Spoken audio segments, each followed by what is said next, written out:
It's another beautiful morning, a Saturday. It's a weekend. Thank God it's the weekend. Another beautiful day for us right here on Trust Television. Good morning and welcome. Hope you had a fantastic week. I know mine was kind of smooth. I don't know why it happened that way. Probably because, I exhumed so much positivity, but it was an awesome week and the weekend promises to be even better. I'm Dasha and Hussein Ausman, and thank you for joining us on Daybreak Extra. And of course, I am not alone. I think this is the third week running. I have my guest anchor with me in the studio, and she is Rose. Why do I keep, introducing you? I should stop introducing you. I think it's something you're used to. You've been introducing me when I come as a guest. So even now, as your fellow anchor, you're used to introducing me. Introduce yourself, please. Well, it's a beautiful Saturday morning at the nation's capital here, Abuja. Thank you for joining us. My name is Rosemary Bassi. So how was your week? I told you mine was smooth. My week was very interesting. Very interesting, actually. Work went well. I rested. I ate good food. So very, very interesting weekend. Yes, very. A week, I'll be weekend. Weekend. She's still in the zone. I'm even wishing that's me wishing that the weekend too will be good. It will definitely be. If you had a fantastic week, then the weekend, will be no different. Well, today on the program, we'll be taking a look at what and how best to deal with mental illness or mental health and its implications. And then we have lots more talking about entertainment, talking about guest artists. We have them right here on Daybreak Extra. We'll be back after this break. Do not touch it dial.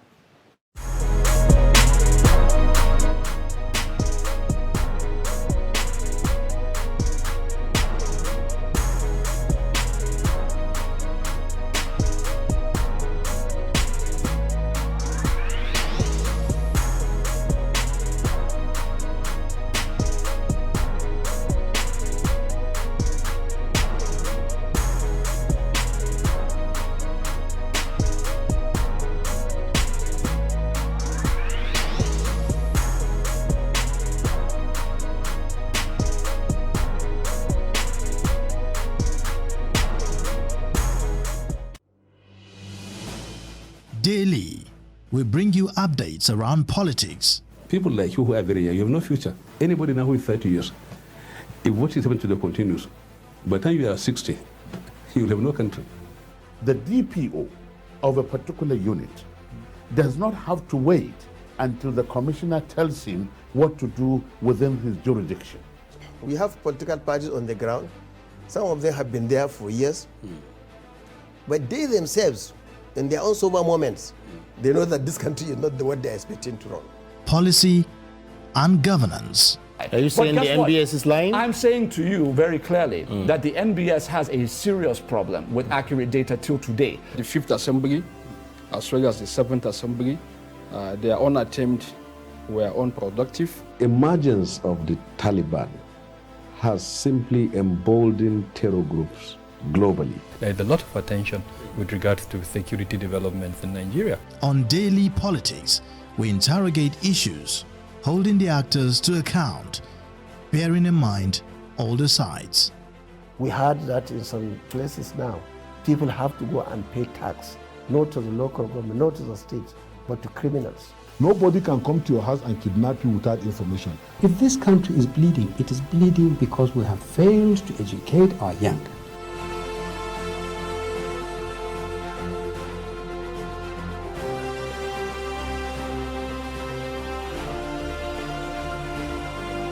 When a situation where you find that they look like the same, not necessarily tribal or regional. But I have said that.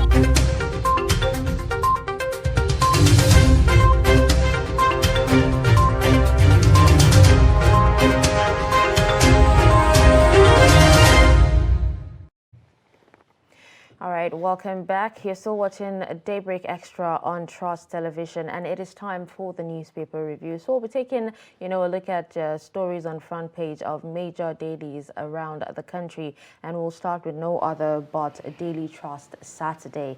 Now, on Daily Trust Saturday, the lead story here talks about tight security as APC, PDP, SDP, others battle for Ekiti governorship.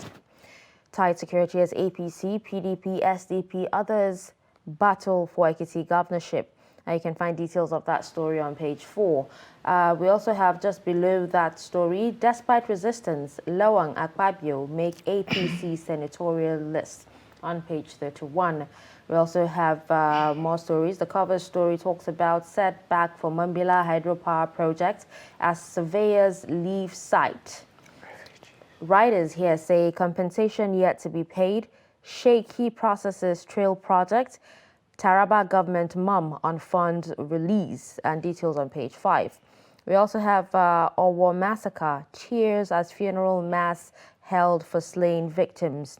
Supreme Court okays use of hijab in Lagos schools, details on page 6. Refugees flood Cross River as Ambazonian separatists wreak havoc in Cameroon.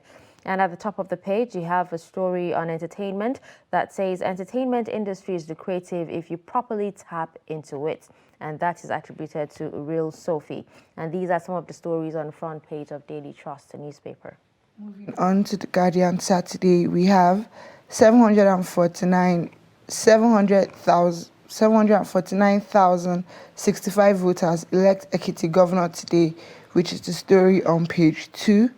We also have Akeredolu weeps at Owo mass burial. We failed to protect these people. You could find that on page 24. We have 2023 for Saturday politics. We have 2023 VP politics and echoes of exclusive primaries. For celebrity news, we have Aka Nani, my spirituality makes me stand out.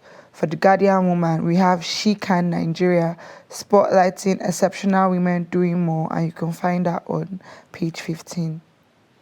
All right, with that paper, we'll move on to the Nation newspaper, which is next.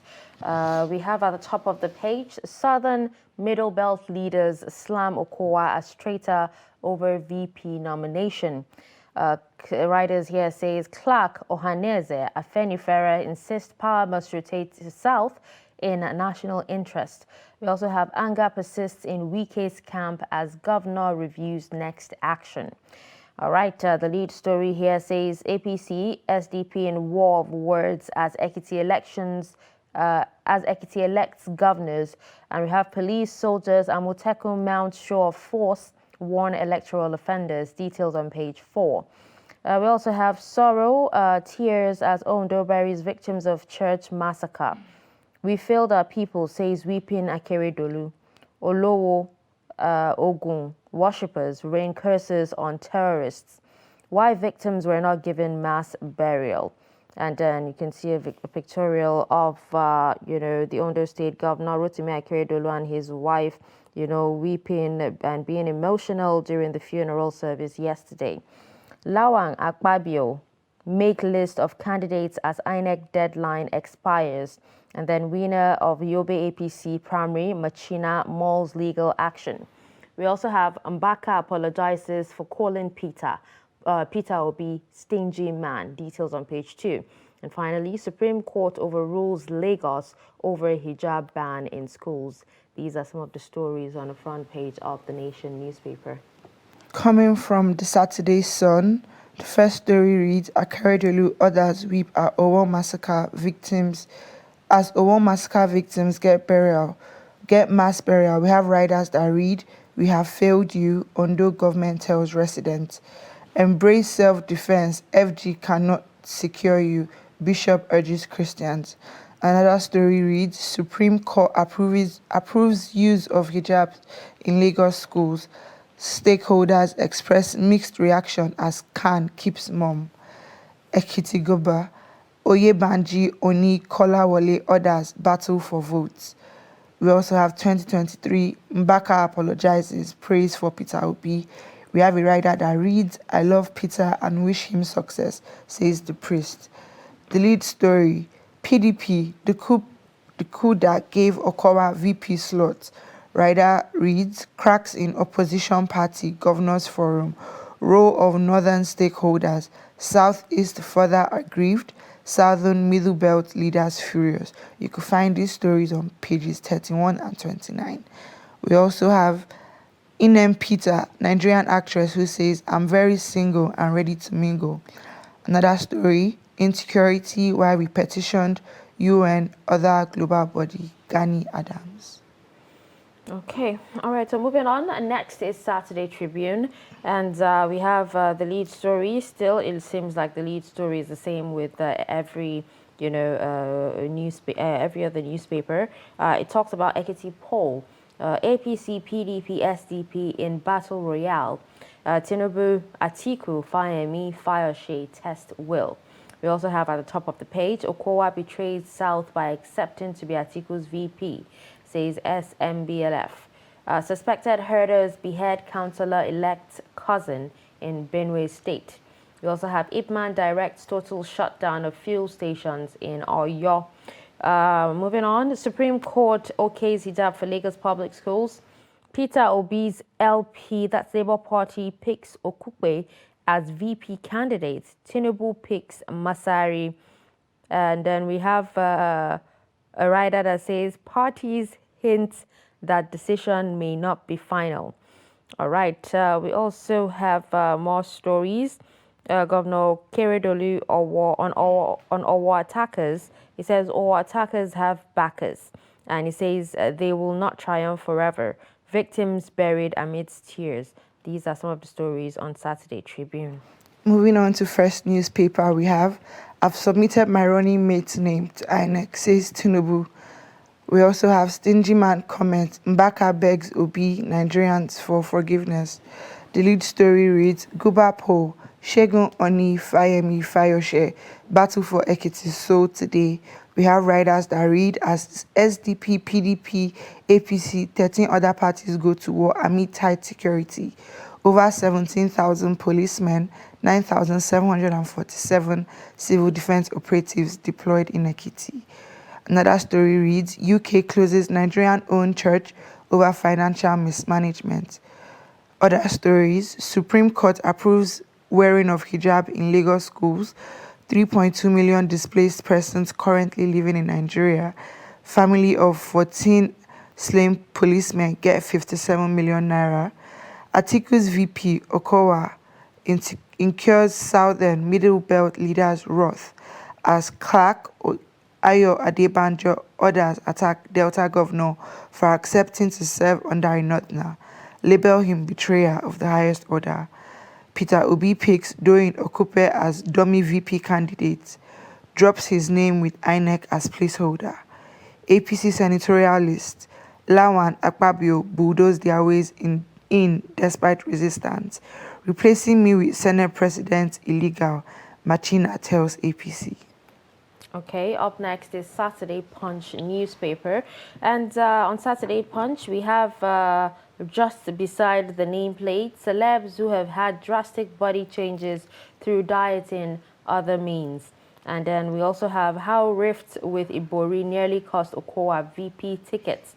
Roles played by Ayu Lamido Secondus to pacify ex-Delta State governor. And we also have Tinubu still searching for running mate. Will change Masari, says campaign spokesman. And a writer says, I'm Obi's running mate for now, says Okupe. All right, the lead story here talks about Ekiti governorship elections. APC, PDP, SDP, others do battle. INEC begins e-transmission of results. We also have commission says new method will complement manual process, and another writer that says 749,065 voters to elect new governor. NYSC seeks coppers protection. We also have CBN's intervention funds fueling inflation. World Bank warns Nigeria. Distraught families of missing loved ones hopeful of surprise homecoming someday. Details of that on page 20 and 21. And we also have, we are not beggars. Hunger won't force us to resume, ASU tells federal government. And we have another story that says, someone once told my mom she should be ashamed of having a one-legged daughter, says Uniport undergraduate Adaugo. All right, these are some of the stories on the Punch newspaper. And for the Blueprints weekend, the first story reads, Kudos knocks as FG moves to regulate social media. We also have Stella Umu, Dalhatu Sariki Tafida, where are they now? APC PDP presidential primaries, are youth no longer relevant? COVID-19, we are addressing vaccination hesitancy in FCT, says Dr. Wamako. El-Rufai hasn't shown that government can work, says Akumazi. The lead story reads, Ekiti decides today amidst tight security. Riders include Situation Room deploys observers in 16 local governments. INEC Chair Yakubu orders commissioned staff to be neutral. Police restrict vehicular movement. NSCDC releases toll-free numbers to rescue violence victims. NYSC boss tax stakeholders on corps member protection. Other stories read, monkeypox suspected cases rise to 141 in 13 Nigerian states. CVR, INEC queries, withdraws, replaces staff over extortion in Benue. Niger monarch shoots subjects dead, remanded. And that's all for Blueprint newspaper. All right, so these are some of the stories on the front page of the National Dailies this beautiful morning. We'll take a quick breather, and when we come back, we'll take a look at some of these stories.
But in a situation where you find that a look at the same, not necessarily tribal or regional. but I have said that.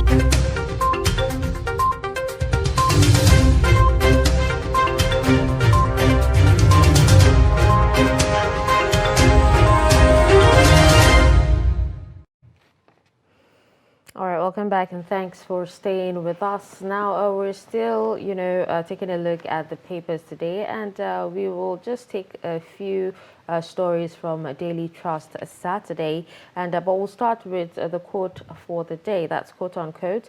This is from Abraham Lincoln, and it says, "The ballot is stronger than the bullet." Is it? Yes, it is.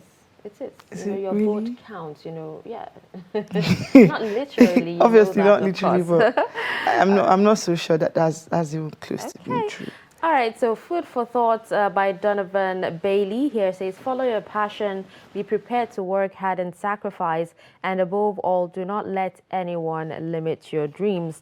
And let's move on to numbers. The total number of registered voters for today's Ekiti State governorship elections is 988,923.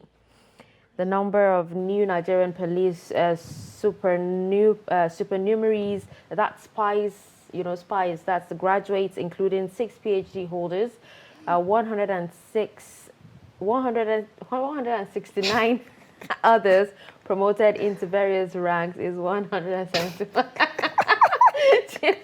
I just felt like you at the moment. Now I understand. It happens. Slip of the tongue. All right. So the number of ironmongers reportedly killed by terrorists in series of attacks in 3 weeks in Borno State, 55.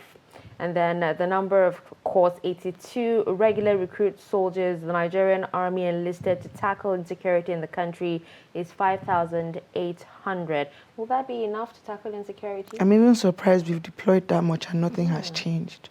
5,000 is a lot. Well, it is a lot. It is quite a number. All right, so let's move on to a few more stories now. The aftermath of the Owo attack, the Owo church attack, you know, the Sarkin Hausawa of Owo says 70% of his people have actually left, you know, for fear of a reprisal. And, you know, the Sarki, that's the king, in an interview, his name is Alhaji Nuruddin Abubakar, said it's disturbing, and he's been in Owo for over 40 years, but he's going nowhere because he has raised a large family. But 70% of the Hausa community, you know, in Owo have actually left. I'm not surprised they've left, you know.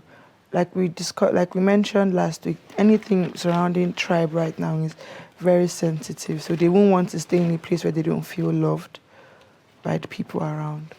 Yes, indeed. And it's really a sad one because, you know, we are all Nigerians and we have the right to stay wherever we want to. Do you get? Despite So, tribal. you know, yes, exactly. So all these things happening, you know, tribal, religion, you know, it needs unnecessary. To be yes, it needs to actually take a step back and let's, you know, project the one Nigeria that we've always been talking about, that we've always dreamt of. Love, peace, and unity. Yeah, how about when someone asks you, you know, where are you from? Or, you know, what tribe are you? You tell them I'm Nigerian. Yes. Do you understand? Rather than say I'm Igbo, I'm Hausa, I'm Yoruba, I'm Nigerian. Let them decode the rest for themselves. What do you want to say? No, I mean... I'm Ibibio, you know. What do you want to say? Why did you go there? No, go ahead. You're going to say something. No, I definitely agree with what you're saying. I feel like as a southern person, I should be able to say, oh, I want to relocate to the north without being afraid that one day people will enter my house and kill me because I'm not of the same tribe or of the same religion with them. Okay. So yeah, I definitely agree. All right, so let's move on to the Weekend magazine. And we have this lady, the real Sophie. Apparently, she's a fast-rising social media influencer. Yeah. Yes, she says the entertainment industry is very lucrative if you properly tap into it, which is true because I've seen a lot of skit makers, you know, carve a niche for themselves. You see them, you know, buying big posh cars, buying houses, mansions, you know, and everything. And they just started like a year but, ago. you know, I'm very sure that I'm funny. You're what? I'm funny. Oh, if I start skit making now. No, but you know, women are naturally funny. I've said yeah, that exactly. before, you know? So I think I should give it a Sometimes try. it actually makes me reconsider my career. As a side, no, maybe as a side hustle per se. As a side hustle, content yeah, creating. Yeah, I should give it some thoughts. Can I be one of the actors? Oh yes, Yeah, yes, we'll make it work. We'll make the money together, definitely.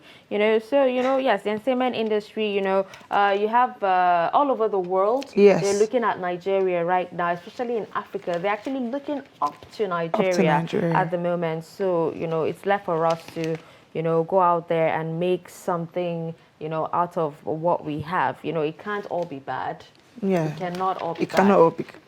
All right, so let's move on to more stories. Let's see what's happening. Should we talk sports? Yes, I'm not sure. I do not watch sports. Do you watch sports? I do. I actually do. Yes, you should watch Who won the Champions League? Who won the Premier League? Question. All right, I'm very sure I would know that as compared to to you. you. More stories because we just have a few more minutes. So let's take a look at The Guardian Saturday. And there's a story of a celebrity story here of Aka Nani, you know, saying his spirituality makes him stand out. Now, this is actually one of, you know, the few good actors that I know right now. He's very good. If you remember him in Jennifer, he was. But funny enough, I knew was a salon manager. Aka Nani before Jennifer. He used to be on this Ebony Live series called, I think, On The Real or something like that. Him and Inidima. He was very good. I knew that, you know, given the opportunity, he would do well. Whatever he actually, slays whatever character Yeah, he's given. yeah, he puts in the work. Exactly. I actually first saw him on Jennifer, and I thought that's how he is naturally. I expected No, to see him that way. No, he's not. But he actually isn't. He's not. I actually watched Man of God. I watched Man of God, and he acted, I feel like he gave that Man of God performance was a star. You can't take that away from him. Yes, it was fantastic. It was phenomenal. But he's been very outspoken about his spirituality. He's also a former student of Covenant University, and most of them who are grounded and rooted in the ways of how they train them there, they come out very strong when it comes to godliness and religion. They don't joke around with it. Okay, all right. So let's see if we have more stories that we can actually talk about. Yes, now there's a story on Saturday Punch of a Uniport undergraduate, Adaogo, that says someone once told her mom that she should be ashamed of her for having, a disability. People are cruel. So sad. No, people are really, really cruel. People are cruel. Imagine having to be pregnant for 9 months, and then you give birth. Okay, your child is impaired one way or the other.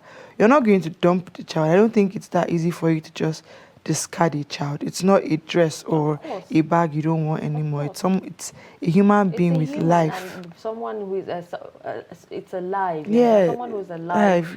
Breathing yours. It's yours. And when you bring a child into this world, you are responsible for that child. So there's no two way around it. And having the audacity to say this to someone who has actually put in the effort to look outside her daughter's disability, it's rude, very rude. And she's such a beautiful lady. Yeah, by the way. There's ability in disability. Yes. That's justice. The fact that you're impaired one way or the other doesn't mean that you cannot do. Because you have a lot of visually impaired people doing more than even people without limbs, complete 4 limbs. They don't have them. But it needs to be taken seriously. People with disability need a voice. They need people to actually stand up for them now more than ever. It's not a bad thing, my dear. All right, so we also have a story. There's this rumor, there's this clergy that said ASU would actually call off strike yesterday. And a lot of people were waiting. It's true, 17th June. Not cry forget. Yes, now we actually have ASU saying they're not beggars and hunger won't force them to resume. So it seems like there's no calling off the strike any moment. I wouldn't lie, this ASU thing is crazy because the people I pity the most are the students at home and the lecturers that are not getting paid. They don't have money, they have family to cater for. Their own children are still going to school, so they have to pay for school fees. Exactly. So it's not a win-win situation for anyone at the end of the day. So they have to find a way to come to terms with whatever it is they are asking for. Yes, they need more funding. Everything in this country needs funding at this point. We have the healthcare sector, we have the power sector, but this continuous strike is not benefiting anyone. Nobody. It's not benefiting the lecturers. It's not benefiting the students. It's not benefiting ASU themselves. It's not. It's stressful for everybody, so they should. It's just the students who are actually really suffering, because if you take a look, some of these lecturers actually, lecture in more than 2 schools. Private schools and public schools. Just imagine the ones that are doing just public schools. That means their monthly income cut off. All right, so just before we go, let's talk about monkeypox. On Blueprint Weekend, it says monkeypox is suspected to rise to 141 in 13 Nigerian states. We actually need to be very, very careful. And but why is it funny? We're always dealing with one disease or the other. Funny thing is, I heard on the radio the other day in one country they found some people with some intestinal disease. Before you know it now, you're hearing numbers. It's spreading. I don't understand what's happening anymore. What happens? What intestinal disease? I don't know. It's like having worms eat you up from the inside. Yes. Wow. So your inside just rottens. Literally, just wow. rottens. No, that's not good. That's not a good one at all. You know, hopefully, we actually know that the government is actually doing whatever it can to make sure that cases of monkeypox, you know, do not rise to the extent that they're not able to actually handle it. So, Yeah, or we have another lockdown. Yeah, no, it will not get to that, you know, but, you know, whatever the case is, make sure you protect yourselves wherever you are. And with that, we're done with the newspaper review for today. We'll take a quick breather, and when we come back, we'll move into our next discussion on mental health. Just stick around. But in a situation where you find that a look at the same, not necessarily tribal or regional. because I have said that.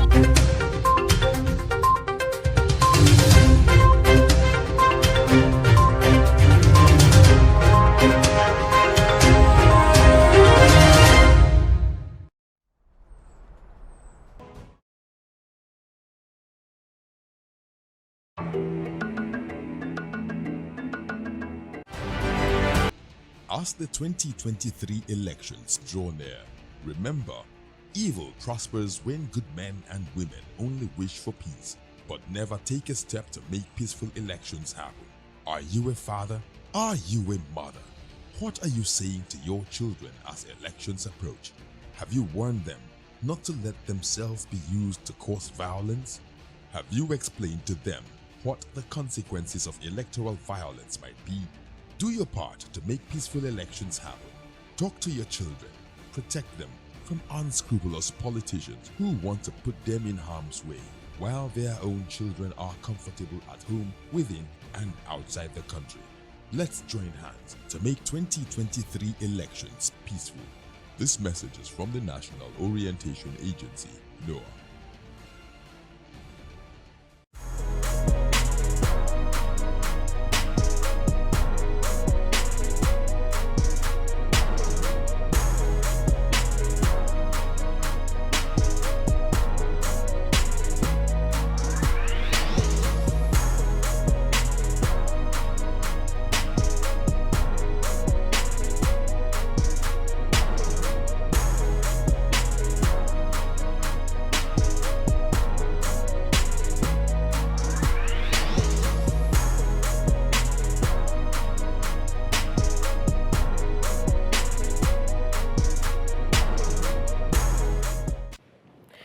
Like never before, mental health management became more critical globally due to coronavirus pandemic, which negatively impacted in the world's socio-economic and governance order. But in Nigeria, the pandemic has only made things more complicated, what many experts described as consistent neglect of mental health care subsector of successive administrations in the country. Apart from the challenges posed by an archaic legislation governing the management of mental health and the very poor budgetary allocations and releases by the government, the socioeconomic hardship faced by many Nigerians has increased the mental health burden above tolerable levels in the country. For instance, even before the outbreak of the pandemic, statistics from the World Health Organization had indicated that 1 in every 4 Nigerians, that is an average of 50 million people, are suffering from a mental illness. Now, joining us to discuss this is Maimuna Ummi Abdullahi, popularly known as Coach Didi. Good morning, Maimuna, and welcome to Daybreak Extra. Thank you. I'm happy to be here. Okay, so just before, while we're about to start now, we would like you to tell us what mental health is all about. Because in Nigeria, when you talk about mental health, the first thing, you know, people think about is a mad person, someone who is, you know, insane or something. But what is mental health? Well, simply put, mental health is basically how you feel, how you think, and how you behave. How you react to things happening around you, to change, how you handle stress, and then how you contribute productively to society. If you cannot do all these things, then you have a mental health challenge. So it's not necessarily madness. Wow. Anything that makes you incapacitated, you cannot function properly, you cannot think, you cannot eat because you're worried about something over a long period of time, becomes a mental health issue. Wow. All right. So now, are there types of mental health, Illnesses? yes, conditions? Yes, there are. There are different kinds of mental health Can you illnesses. tell us Well, the most popular one is anxiety, depression, even substance abuse. Well, there's a debate going on whether substance abuse is a mental health issue, but sometimes mental health illnesses lead to substance abuse. There's also bipolar disorder. We have sleep insomnia. We have eating disorders, obesity. Sometimes obesity is actually a mental health issue because it's more of psychological. And then we have PTSD, which is the one very common one, PTSD. Yeah. There's so many.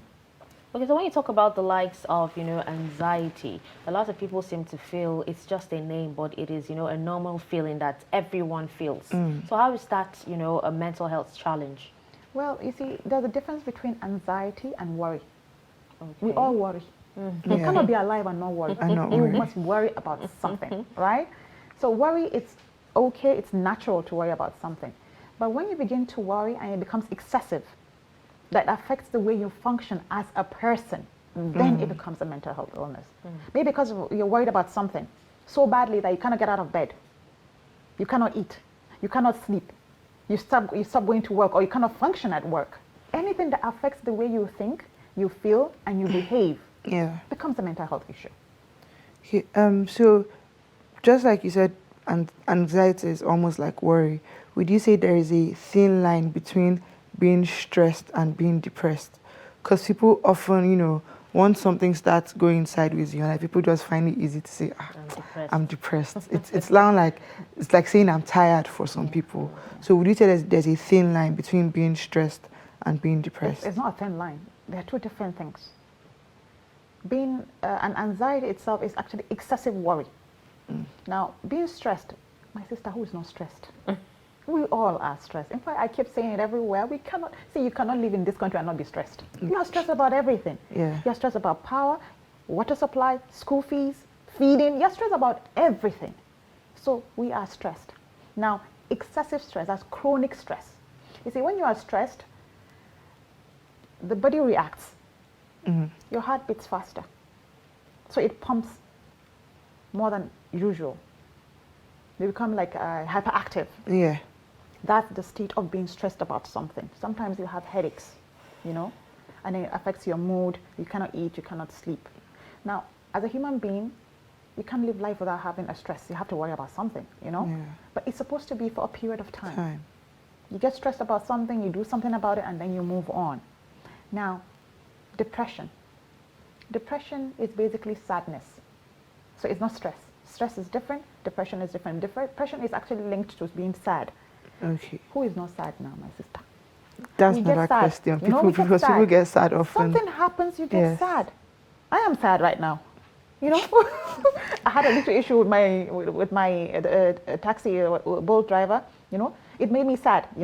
When he was talking about his plight and that kind of thing. Yes. But it was just for that moment. You've gotten over it. Some things happen between me and my kids. That makes me sad.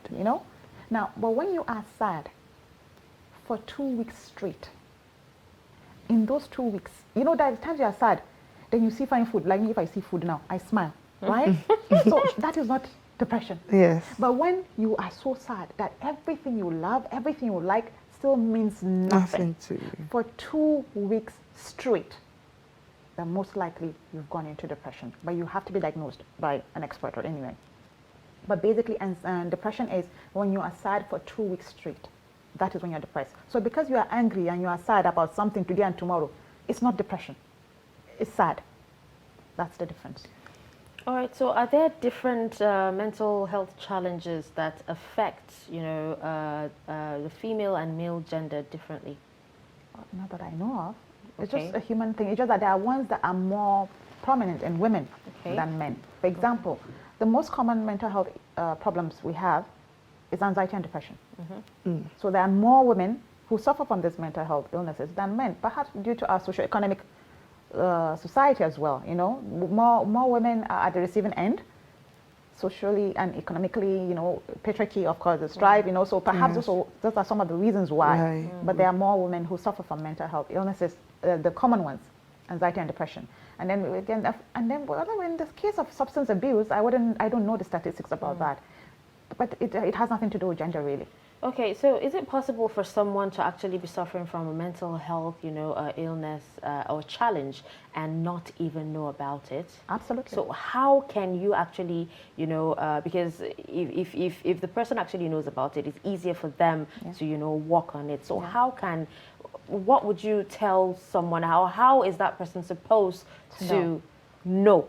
How will that person know? Well, as a mental health first aider, that's what I trained as a mental health first aid. We are trained with tools and skills to recognize signs and symptoms of mental health illnesses. Now, most of the signs are basically excessive anger. 1, excessive worry, excessive fear. Note, I said excessive. You can feel anger. Somebody can say something to you, do something, you get angry at that moment and you move on. But when you are angry every day, maybe in 24 hours in a day, it's only when you're not sleeping that you're not angry or you're not afraid. That's the problem. You understand? And then another sign is all of a sudden there's isolation. You isolate yourself from people. You're a people person. And all of a sudden you don't like to talk to people. You're always secluded. That's another sign. Eating habits. All of a sudden you cannot eat. You just can't eat. Or all of a sudden you're overeating. Too much. All of a sudden you can't sleep. No matter what you do, you cannot sleep. Or now you're sleeping too much. You see how the mood swings. Excessive mood swings. Of course, everybody gets moody once in a while, right? But if you're moody all the time, not 1 minute you're really moody, the next minute, you're happy. You're happy. And then the next, it's mood swings, without notice. People are even careful to talk to you because they don't know which mood you are in, because you can just flip. Those are some of the signs. When you actually talked about mood swings, it just reminded me of when you said some people, self-diagnose themselves. Yeah, you find some people with mood swings saying they are bipolar. Yes, because there are people that will tell you, oh, I don't sleep early. Yes, sometimes I'm hungry, but sometimes I'm not hungry. I get angry. Yeah, so they're like, I'm going through.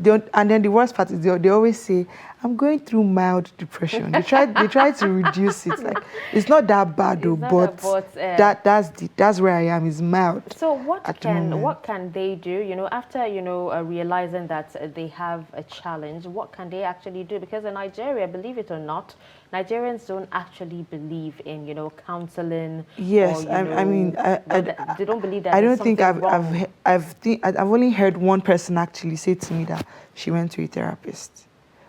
And when she told me, I was like, wow, in this Nigeria, you counted your hard-earned money and you went to a therapist. I attended a free counseling session a few weeks ago. We're going to talk about this after the show. But you get what I'm saying. A lot of Nigerians don't believe that in reception is not there. So, what can they do in that case? Well, I think it's the awareness. We have to spread awareness. That it's because you see, it's not just they don't believe. There is stigma attached to it. There is so much stigma attached to when you're not okay. So we always wear a face upon our real faces. You're really sad, you're depressed, you're going through so much. Immediately you hear a knock, you just clean your face and welcome, how are you? Pretend. Because we do this because of this village people mentality. We don't want them to laugh at us. We don't want them to be happy at our sadness. We don't want, whatever reason it is. So and we've been raised to bottle in things. You're a good woman if you can take crap. You're a good woman if you can take a lot of hardship, and don't say anything about it. That makes you a good woman or a good person. So it's internalized. We already believe that it's okay to just keep feeling it. God will do it. God is in control. One day it will be better. So what we can do about it is to actually create awareness, like just this. Talk to people. The very popular slogan in mental health is, it's okay not to be okay. So every time before I start a session or before I start a class, I talk about not being okay. Because you have to be okay with being vulnerable. People are afraid to be vulnerable. You don't want to be vulnerable.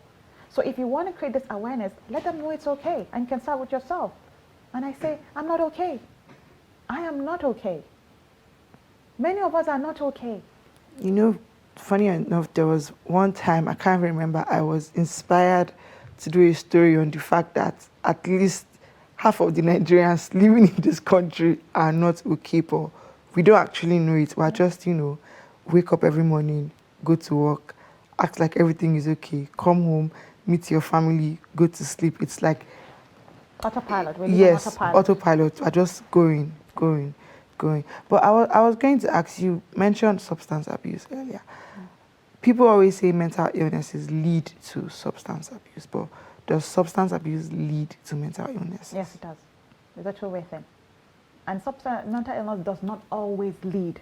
Yeah, because I was going to ask, because there's this rumor that you have CEOs and the rest, they are always deep into illegal substances, but they seem to have their act together. You know, you see them at meetings, they speak so well, they explain what they want to say. You see them in public, they are composed. You see them with their family, everything seems all right. So how come, you know, it's able to affect one person, but then the other person, you know, looks like they are doing totally fine?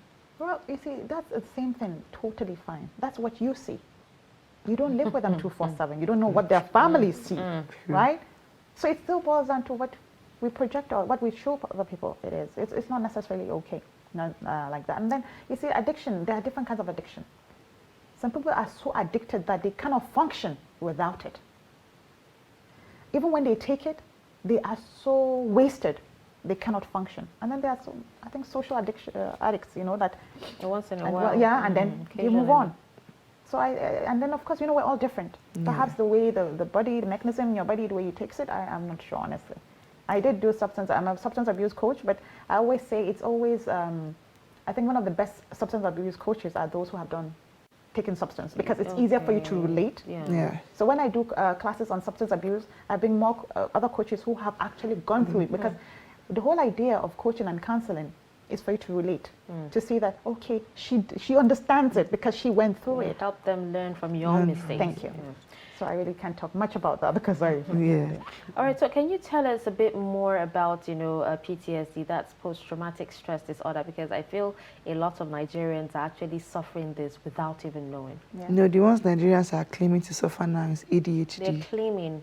Claiming. I know Nigeria, because when you talk about the insecurity in most parts of the country, what should I say? And then the violence that goes on every 4 in 10 day. people have actually, you know, witnessed, you know, insecurity or violence, you know, growing up, you know, even talking about domestic abuse, you know, growing up and all that. So just tell us a bit more about that. Well, PTSD is basically an anxiety disorder. You know, it's let me just explain it. It is when somebody has either experienced or witnessed a traumatic event. Now, people always misunderstand it, thinking that for you to suffer from PTSD, it has to have happened to you. No, it doesn't have to happen to you. If you even witnessed it, it's traumatic enough. It's traumatic enough. So, and then when you witness this thing, you can't move past it. That's basically what it means. You keep reliving it. And then when there's a trigger is anything, any stimulus that makes you react and, you know, it kind of brings a flashback of that same event. You start feeling as if it's happening right there. And then you start to react as if to defend yourself anyway. So that's basically what PTSD is. It's anxiety disorder, ongoing. It takes years. You can live with it for so many years, and then you still function. And you see why I said this? Because, you know, there's some things that when you just think about it, it just triggers, you know, that old memory. It's not a memory. You know, it might actually be, you know, like you said, the stress disorder. Do you get it? I know sometimes you might actually forget, but then something will just trigger but you. once you react to it, you know, sometimes, you know, when it comes to memories, you just think about it and just, you know, it passes. But once you react to it in that moment, even years after, that makes it a disorder. But what can one do? Is therapy enough? Well, you see, I'm a mental health first aid. You're supposed to see a psychiatrist. So you can't just talk about it and then... No. I don't think you can. I think they even have you know, you go through therapy, for it. sometimes even medication. Yeah, they have medication for it. But there has to be tests, you know. An expert is supposed to test you and do, you know, it's a process. But PTSD is real, really. It's real. And like you said something about the trigger. And that's why you see something happens. One to you is waiting. What do I do? You know, one tiny thing. And then you see the person going all over the place. Yes. Sometimes it's PTSD. She is, because that thing that is nothing to you is triggered something for her in memory. True. And that's how it works. Okay, so I'd like to ask, could you specify what age group of people you attended to as a mental health coach? there's a particular reason why Okay. I'm asking. Well, there's something I did, a training called ACEs. I think I talked about it here the last time, Adverse Childhood Experiences. Well, I basically work with kids between the age of 8 to adulthood. Okay. But from the age of 8. 8. Because I was going to ask that, do you believe that children, like young children, I'm speaking maybe 10 below, suffer from mental illnesses? Absolutely. Because most times there's the perception that it's when you're older, based on stress and the rest, but a child as young as 10, 9, 8, younger than 10. Younger than 10 could be can suffering have mental from health illness. Like I told you, see, when you understand the definition of mental health, it's how you think, feel, and behave. I usually give an example when I do trainings. Let's say let me respect myself. No, I'll just climb this table now. If I just climb this table now like this, all of what would you think? Mad woman. Crazy. It's crazy. Why? Because at my age, I'm not supposed to climb on the table. But if a 4-year-old boy comes here and climb on this table, we all say, oh God, oh cute. He's playing. Because for his age, he can stand on the table. So anything you do that's abnormal, how you think, how you feel, and how you behave, that's not the norm. It shows it's a mental health issue. Now the degree varies. So with children, how do you handle that? Because it's sensitive. Yeah, it is. Now most times, with children, it's basically more of assessments. You do assessments, and what we do most of the time is cognitive behavioral therapy, CBT. Yeah. So it's more of talk. Why do you feel this way? It's questioning, strategic questioning. Why do you feel this way? And when you do that, how does it make you feel? And when you feel that way, what do you do? It's basically questioning. But most importantly, we come from a place of no judgment. There's a time you're talking to someone and you see judgment all over their face. Yes. And then you don't feel comfortable sharing. So we come from this place, no judgment. Whatever you say here remains here. And that's why I usually have problems with the parents. Like a parent would tell you, okay, I notice there's something going on with my, I don't know what it is, but I know there is a problem. So, okay. Now, I need you to understand something. If I'm going to work with your child, you have to agree with me. I need to create rapport, build trust. Your child has to trust me. And your child trusting me means I cannot tell you everything the child tells me. And they have a problem with that. I said, then how do you expect it to work? If whatever because there are things you tell me, please don't tell my parents. Yeah, but it's like doctor-patient and confidentiality. And they tell you, well, they are the parents. I said, then the whole purpose is defeated. Because if the child doesn't trust me, you've lost. Because he will not say anything again. So are you comfortable with me? Do you trust me? If you do, then let me do this. But even then, before we even start the session, I tell them, there are only 3 things that you would tell me that I will have to break that code. 1, if somebody is hurting you in any way, physically, sexually, emotionally, if somebody is hurting you, I must tell. I'm obliged by law to tell. If you are hurting somebody else, I must also talk. If you are planning to hurt someone or hurt yourself, I'm supposed to speak out. Other than that, you have my absolute. Okay. All right. So just before we go on a quick break, now we talked about the children, suffering mental health. What about the parents? Is it possible for parents to actually be good parents, even while they're suffering from a mental health challenge? That's tough. Because you see, the thing is, I'm a parent, and I know how many times I have projected my insecurities on my children. I know how many times I have allowed how I'm feeling about a certain, just lash out at the kids. So I don't think per se it makes you a bad parent, because we keep saying in NLP, neurolinguistic programming, separate the person from the person's behavior. But I can tell you this, the parent mental health directly affects child mental health. You see kids grow up and have certain behavior most of the times. Like when I go to school, I consult for schools, and they call me and say there's this behavior this child is depicting. Do you know when you go and do your assessment, it's from the home. A child is like a sponge. Whatever they see is embedded in their subconscious mind. Yeah. Automatically, it just goes in there. So whatever they see, they keep reacting to it. They may react, even if they don't, it is stored. So whatever you do as a parent, it does affect the child. But it doesn't make you a bad parent. That's why we keep telling parents, seek help. Okay. There are things people do, they don't even know they're doing, really. You know? All right, so let's take a quick break, and when we return, we'll continue this discussion.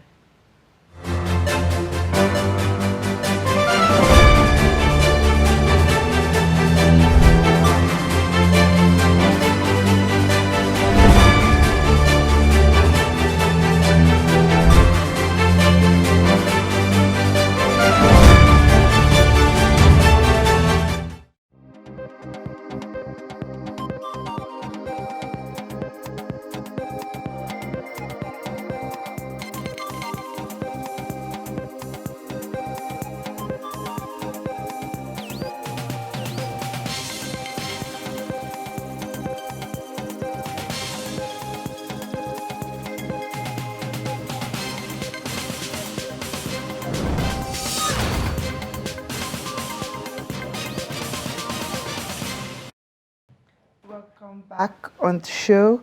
We are still here discussing mental health and its implications. In the studio with us, we have Coach Didi. Hope you're having a great time with us. Our questions are intriguing enough for you. Okay, so I have a question to ask. Do you think another reason people shy away from mental health in Nigeria is because of expenses?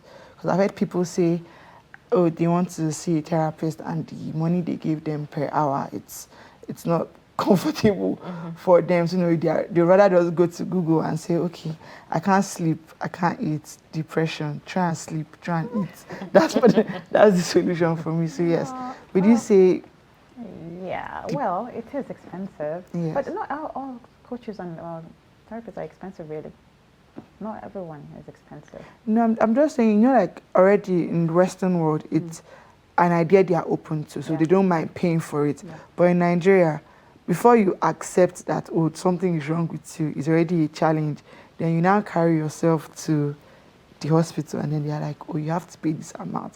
Then, you know, Nigerians, we can be funny. Next thing you tell yourself is, but I'm not even mad now. It's not like I'm mad. Do I need to pay this money to see this person? So that's what I'm saying. Money I can use to chill, or I can use and buy something that will make me happy.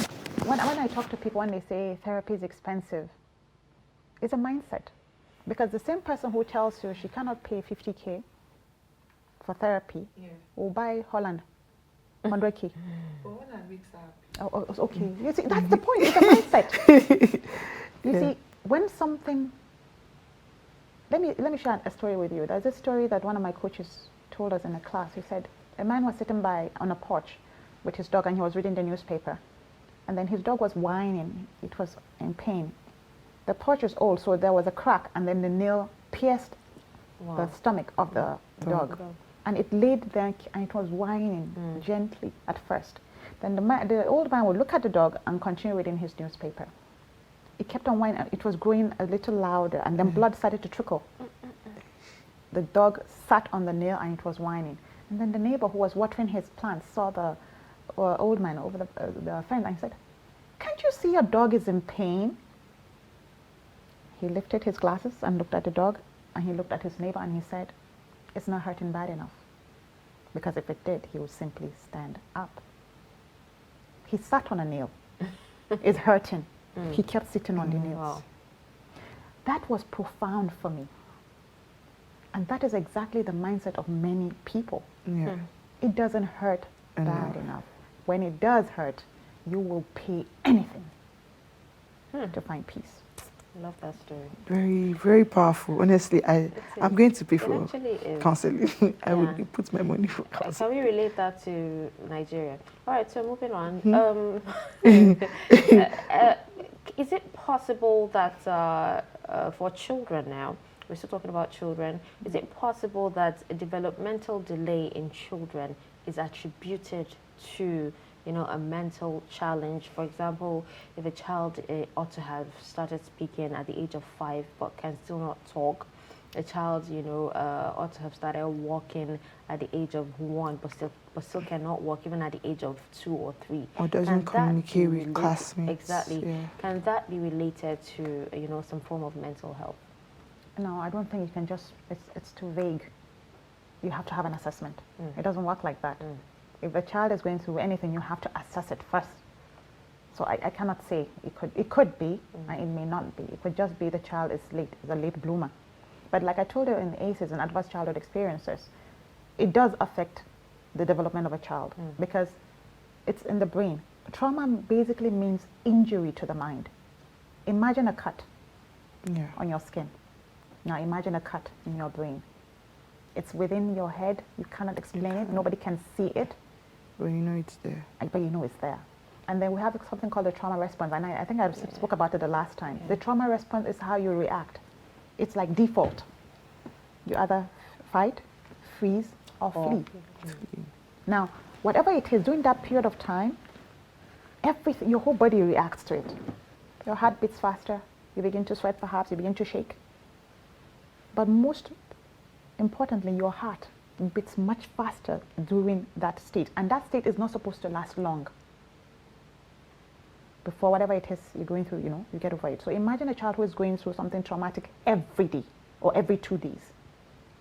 So when your heart beats faster, of course, it's pumping more blood. If you're supposed to pump maybe some pints of blood, I wouldn't know how many, it's pumping much more.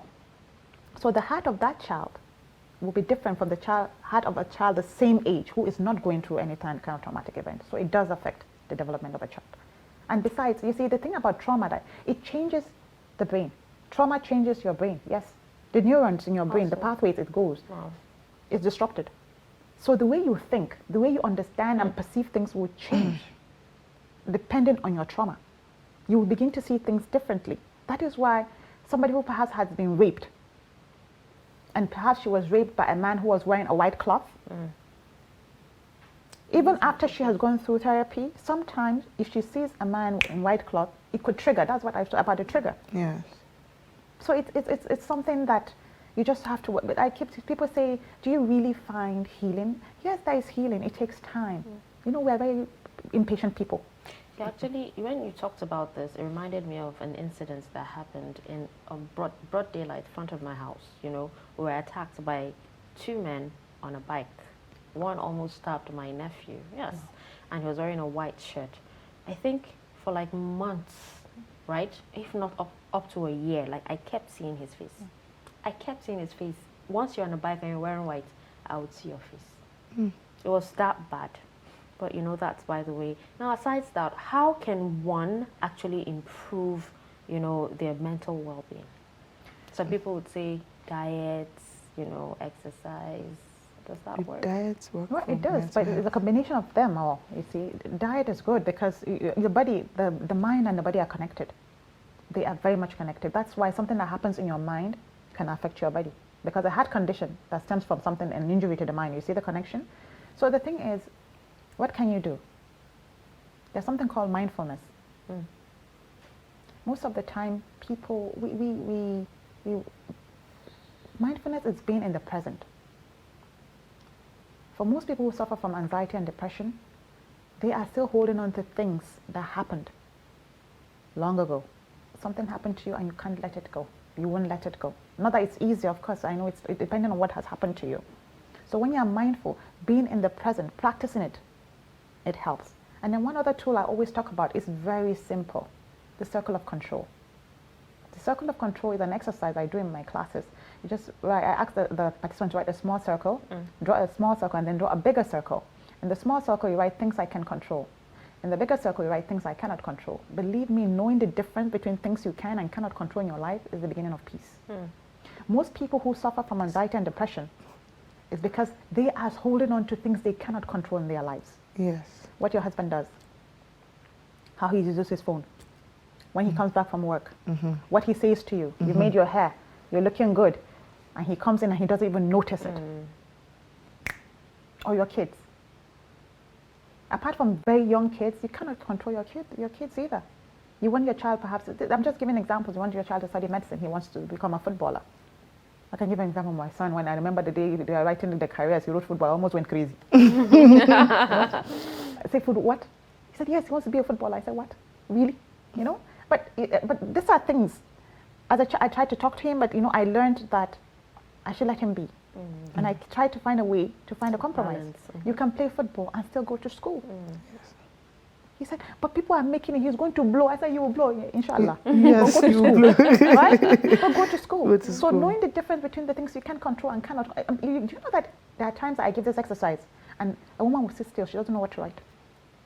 Yeah. You see the thing, you know the problem? I can't imagine what I would even write. There's a very popular saying, 2% of people think. As I sit down and really think. 3% of the people think they are thinking. 95% will rather die than think. We don't think. We don't think at all. We don't think. I think I'm even in the category of 3 we people go to that school, think we cram they are everything, thinking. put it back for the teacher, he marks us and we move on. We don't think. I don't think. So when you tell someone to write that small exercise, things you can control in your life, she will sit down like this. They're probably not thinking. Yes. They just That's what I say. I'm in that category of we think we're thinking in our mind we're thinking. But do you know when you begin to practice? For me now, for example, these are things. These are programs I have all the time. So I try to practice what I preach. When something happens to me, like I told you, we're human beings. Things happen. Life events happen. Things you didn't see coming. Things you don't want to come, but they come into your life nonetheless. When they happen, most of the time, not all the time, I ask myself, is it something you can control? That's the first thing I ask. Is it within or outside my control? So that I will know the difference. If it's something I can control, what do I need to do? We are so focused on problems and not solutions. When something happens to you, oh my God, my leg is paining me, my leg is paining me, my leg is paining me. You spend the whole day, my leg is paining me. You're focusing on the problem. You don't think, okay, what can I do to make it? Is it my shoe? Maybe I stepped on something. Should I check? No. We are focused on the problem. So we have to, it's a mindset shift. You have to shift the way you think. When something happens to you, focus on the solution. Give 95% of your energy. Give it to the solution and give 5% to the problem. And that 5% is like when, okay, this thing has happened. Why did it happen to me? You're allowed to think that way. But don't go and get a chair and sit down and say, oh, it happened to me because my grandmother or my stepmother, my somebody, my village people. And then you leave it there and you concentrate on it. So when you practice the circle of control, you are taking back the power and you are going to focus more on solutions rather than problems. This thing has happened to me. Is this something I can control? Yes. Okay, what do I need to do? What steps do I need to take to remedy it? What steps do I need to take to stop it? Is it something I cannot control? Baba, you don't do. Move on. It's, you see, as simple as it sounds, this is the core of the matter. Most people who suffer from anxiety and depression is because they don't know what they can and cannot control in their lives. So they're perpetually unhappy, perpetually worried, perpetually living in fear of what may or may not happen. Okay, so let's talk about kids who have been molested while they're still a lot younger, a lot innocent. Is it possible for them to totally get over the trauma? Totally? I don't think so. Totally. Well, for getting over the trauma, yes, perhaps. The trauma. But, there's this thing they say, time heals all wounds. That's a lie. Big lie. Very big, fat lie. Time does not heal wounds. Time only buries wounds. You have to do the work. You go through counseling, therapy, healing, and it's a process. It doesn't have date, it doesn't have time. Because what it will take for you to heal from a traumatic event is different from what it will take for her to heal. And what it will take for me to heal. And then the people in your life, they play a role. Most people don't even have a support network. When something happens to you, do you have someone you love and trust? You can call 9 a.m., 2 a.m., 3 a.m. and tell them this is what's happening to me and perhaps cry your heart out. And that person will hold you and tell you it's going to be okay. Do you have that kind of person in your life? No. It's part of the process of healing. So I cannot tell you that it will go. Because like I said, there's always a trigger sometimes. But sometimes it's mild, sometimes it's not as mild. But so are you saying it's not possible to actually self-heal? What do you mean by self-heal? Like, with time, you talked about time. With time, you you're able to actually handle it, you know, even if it comes to you, even if there's a trigger, you're able to handle it better. You know, you self-heal or even I forget think about personally, it. people don't self-heal; they just move on. So people or- just traumatic. People actually, is it Block possible? it, yeah. People block it Yeah, out. people block yeah, it. they don't But necessarily like heal. I said, it's still a trigger. A trigger can come. You see that sometimes you see somebody just all of it and then Yeah. what's happening? fair. This person was fine. That's the thing about it, because you see, a trigger is a trigger and it could be anything. What you're advised to do is go through the process of healing, go through the process of therapy. Now, therapy is not necessarily like, because there's self-help. That's why I wasn't sure whether you meant self-healing or self-help. There are people who have, you know, going through self-help, but it's also a process. It takes time. It takes time and it takes dedication. But there has to be a level of self-awareness to even to do that. You have to be aware to a certain level to even take steps to do that. It's not something you can wish anyway. You can't wish it away. I was going to ask you, when you spoke of was depression earlier, I said excessive fear, excessive sadness. What is excessive crying? Because, you know, there are some people who don't know how to speak up. They don't know how to fight back. They just cry. Like it's their own way of, you know, releasing whatever pent up anger they have. Is that also some form of disorder, or it's just the behavior? Yeah, I've never heard of that anyway. Well, you know, anything in excess that affects the way you think, feel, and behave is a mental health issue. So if it affects the way you think, feel, and behave, then it becomes a mental health problem. But I think, you see, well, the people that I call them emotional. I am an emotional person. I remember as a child, when I had a fight and you called us to come and explain, I would start to cry. Even Because while explaining. because my emotions run really high, and I burst into tears. That doesn't make me mental, you know, that's not a mental health issue. That's emotions. But if you cry every day, there's a reason for cry. There's a reason for your cry. Except if there's a medical condition that I don't know about, that the glands are, you know, working against you. But if you cry every day, there has to, because for you to cry, yes, you're letting out something. What are you letting out? So there's a reason for it. So, but once you let it out, because for some people, when some things happen, not everything, some things happen and you get really angry, but for some things, once you cry it out, you know, you forget about it. You feel better. You feel better. You feel better. Yes, you feel better. Is that part of the self-help or self-healing? Well, I think it's our nature. I think it's a human body.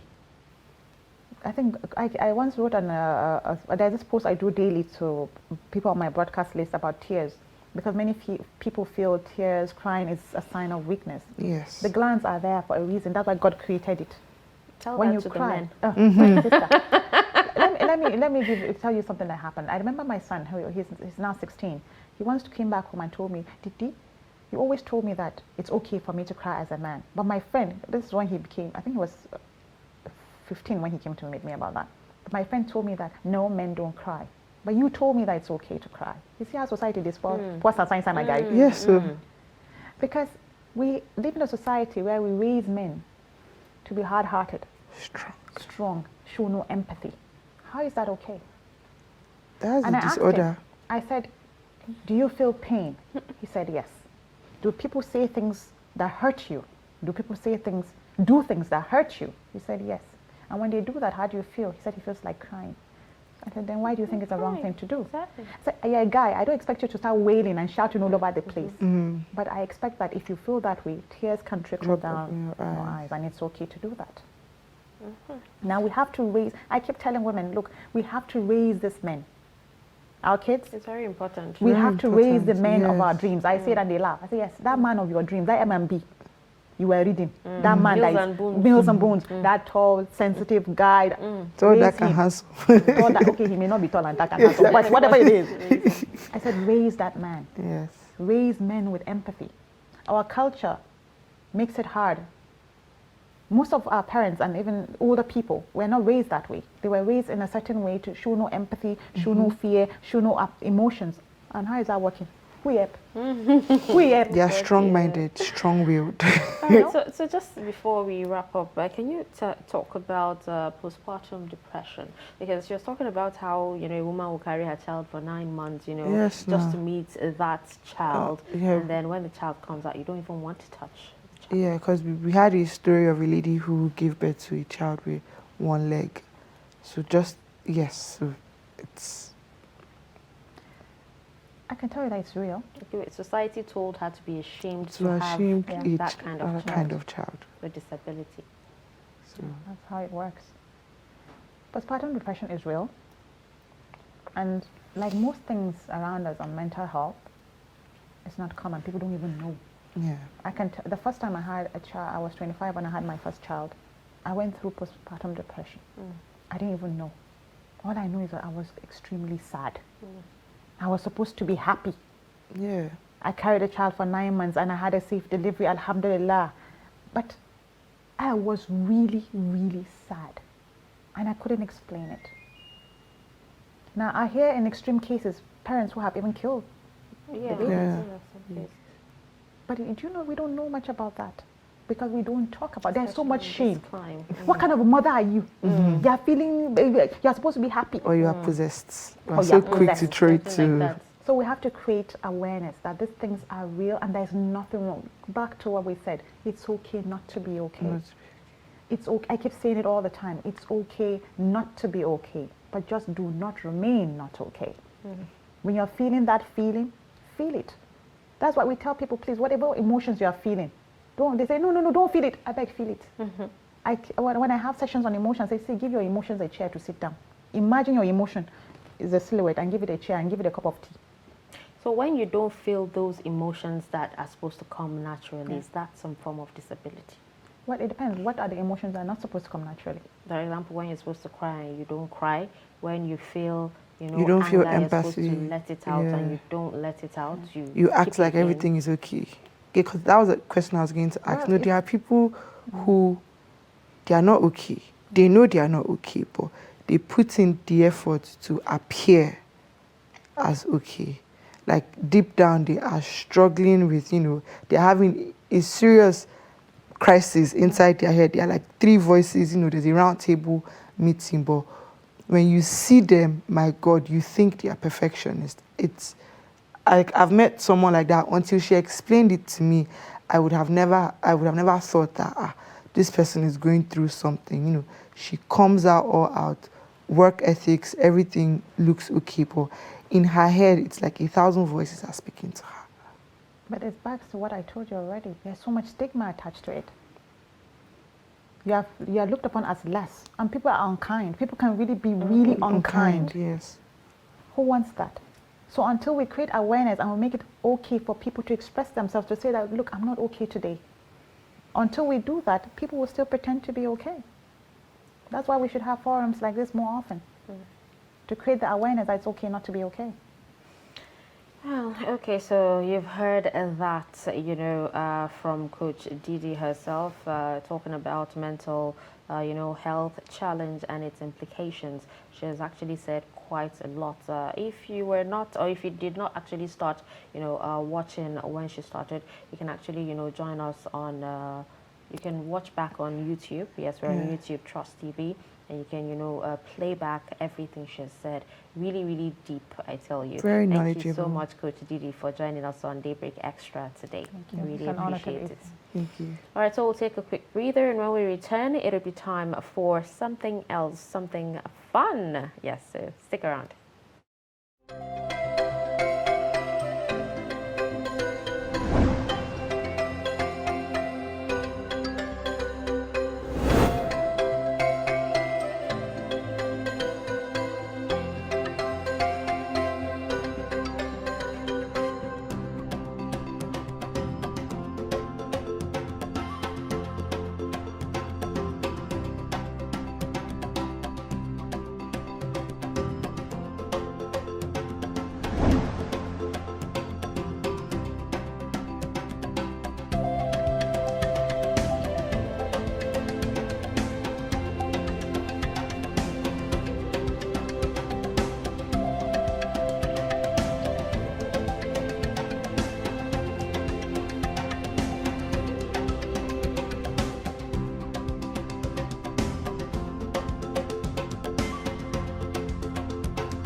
My name is Theophilus Ebeyale.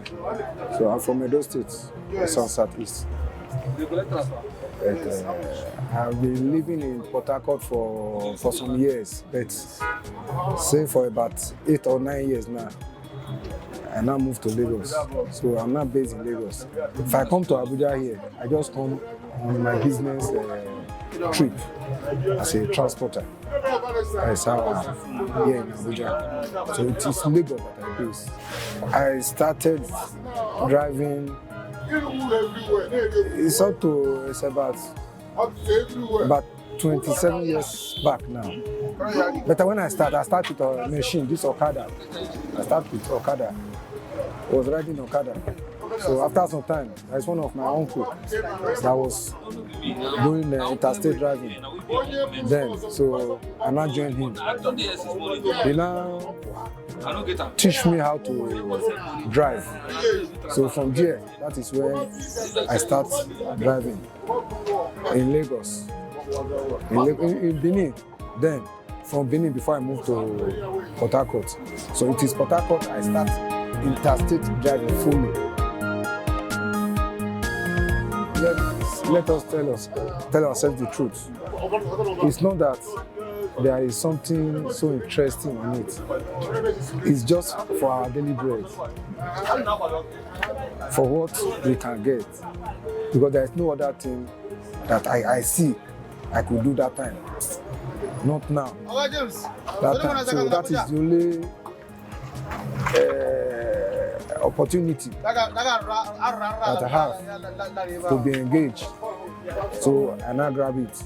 Learned from that my uncle. Went to Port Harcourt, worked with company. After that company, before I now joined this interstate. Then the money involved in transport then is not as much as it is now.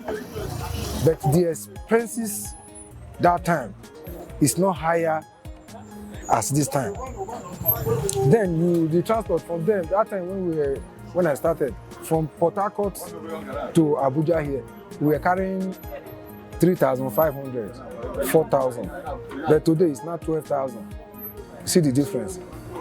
But then when I drive that Port Harcourt, Abuja, in 8 months, I was able to buy a car, Audi 80. But since now, to even think of Okada, if we can be able to pay for our house rent now, pay our children's school fees, then we pray our children don't sick, we don't sick. We thank God for the day.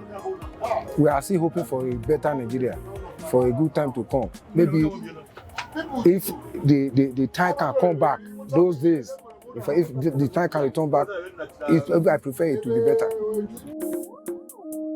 No, then it's just a secondary school dropout. Let's put it that way. So I cannot say this or that, or what I know, what I am not, to impersonate myself. No. So just a secondary school dropout.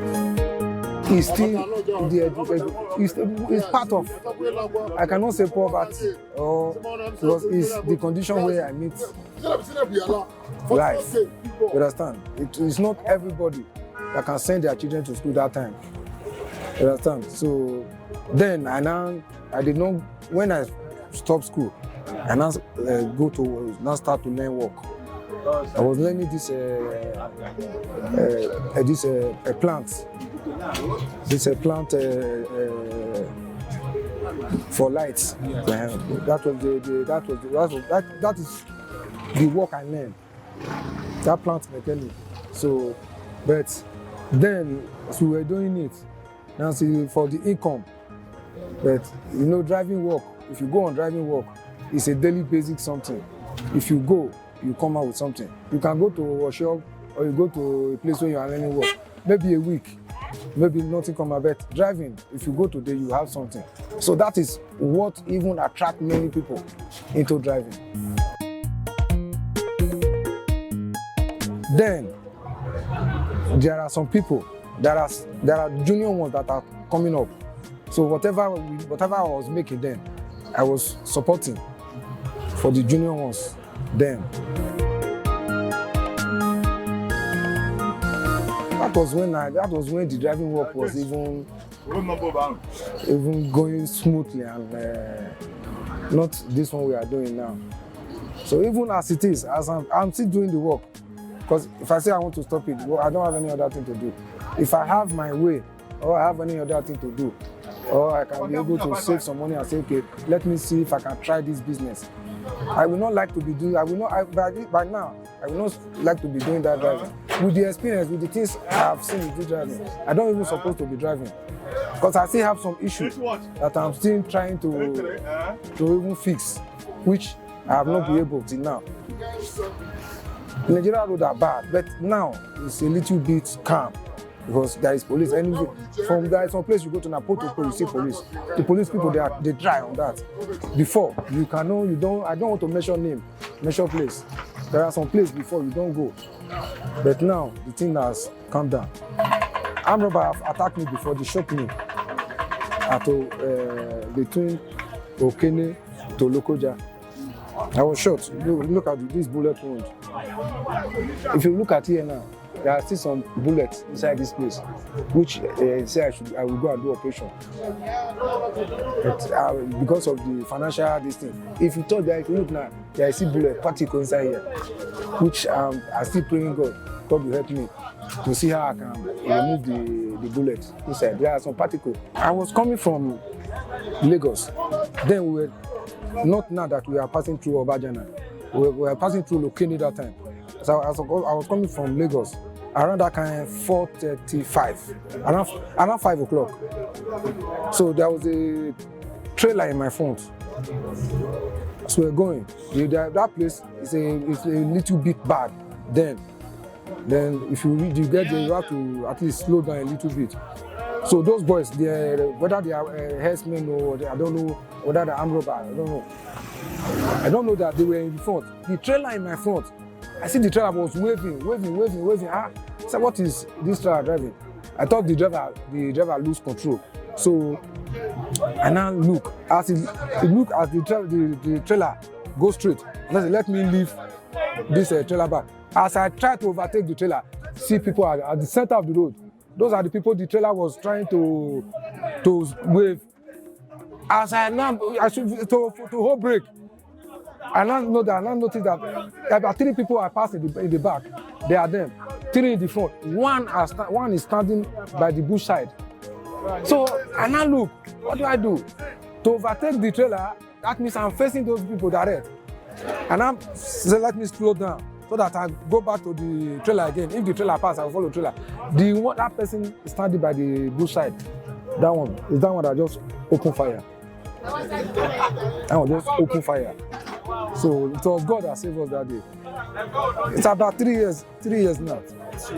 Yeah, this place, all this place. That time, all this place, the pieces, but it's just this one is just the major one inside. Now, if you look at it, it's very strong.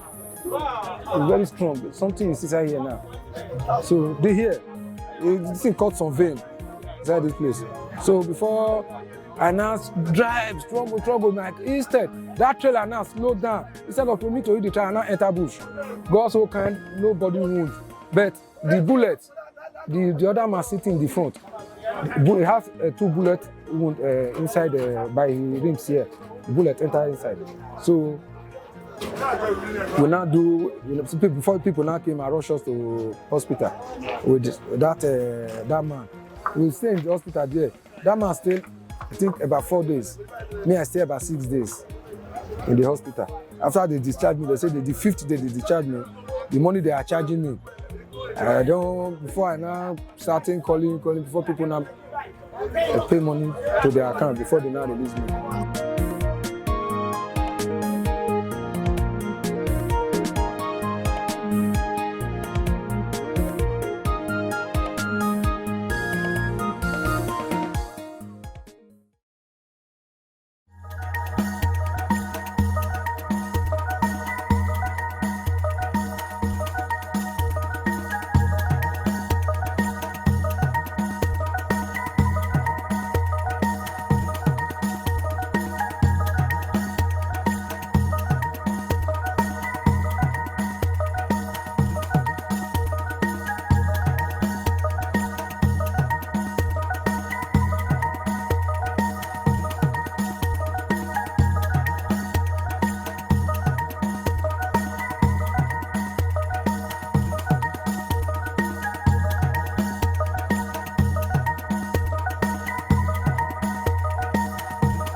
All right, welcome back. It's been fun all the way on Trust TV, talking about Daybreak Extra. But we are about wrapping up, and but we will definitely, the show will not be complete without some form of entertainment.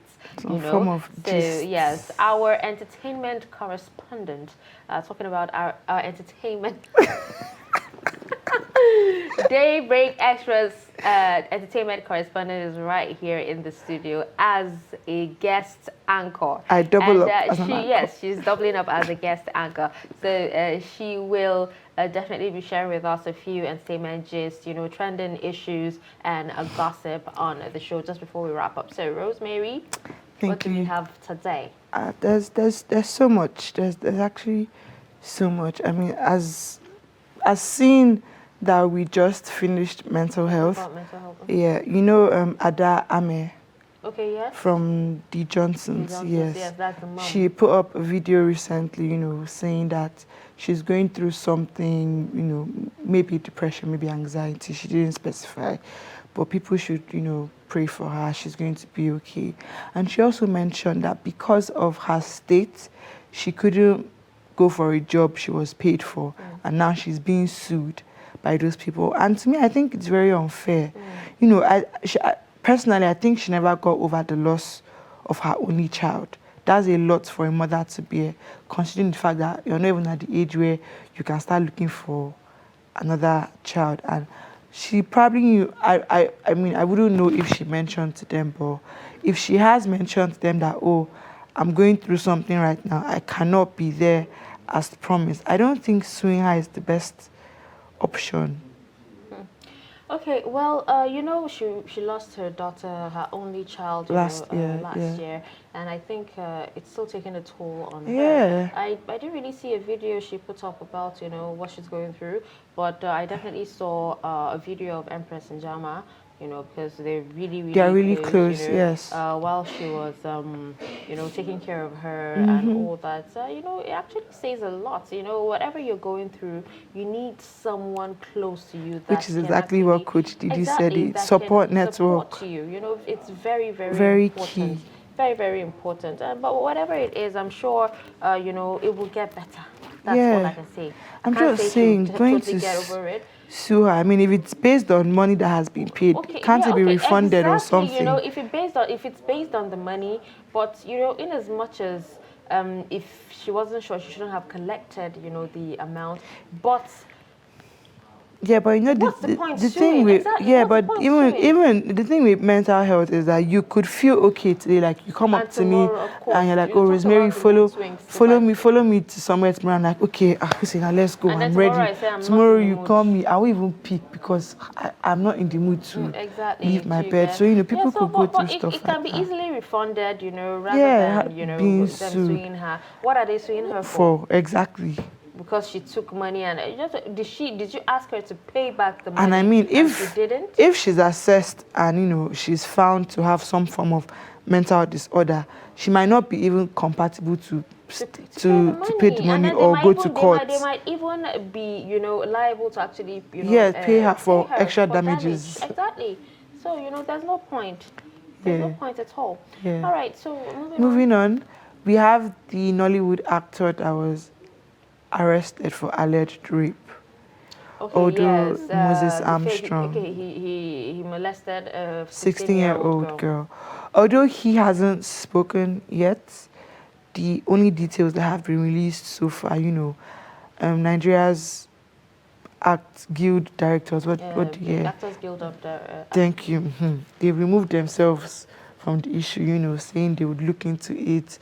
It's not a behavior they would tolerate from any of their members. So that means the man has been cancelled. Yeah. He has been cancelled. Quickly. But has he defended himself? He hasn't said anything. Because as far as we're concerned, it's actually an accusation, an allegation. They're not sure it actually happened. Yeah, but before you arrest, I think normally the way things work is before you arrest, you must have some form of evidence. So if the girl has evidence, then I really feel, but it's like what we spoke about sometime when we discussed the British DJ that was accused of sexual abuse too.